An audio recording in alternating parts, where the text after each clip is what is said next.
Imagine a world of peace and serenity.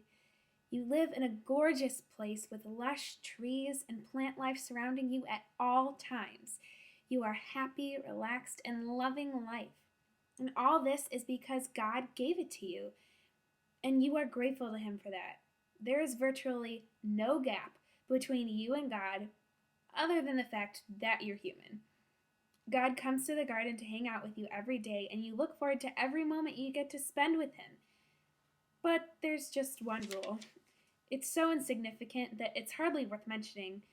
But this one rule is that you can't eat from the tree in the middle of the garden or you will die. You're thinking, so what, right? No big deal. There's plenty of other good food in the garden that I can eat instead. So you go about your business of, well, whatever you want, because you're in paradise and life is whatever you want it to be. So along comes a serpent. You haven't met this serpent yet, but he seems to know you pretty well. So he comes up to you and starts talking. Now, a little red flag should have gone up as soon as he opened his mouth and words came out.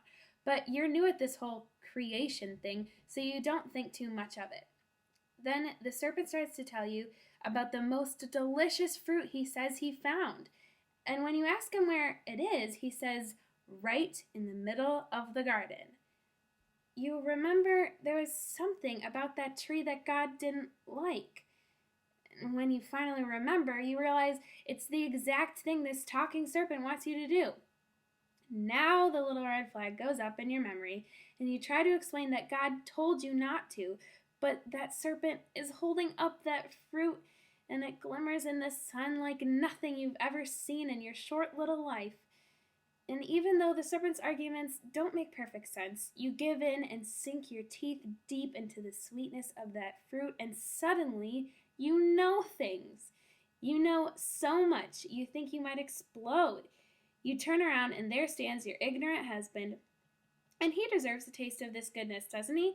So soon you are both standing there with the remains of the fruit, and you realize something that sends you into a panic.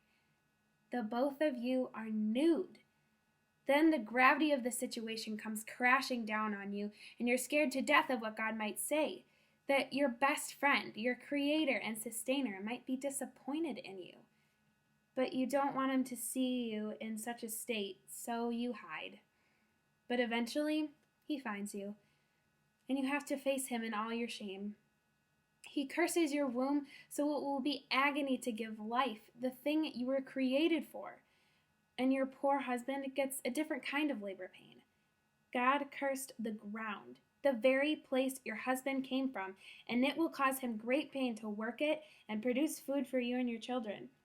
But even after all that, the thing that hurts the most is that you will never be as close to God as you were the moment before that first bite.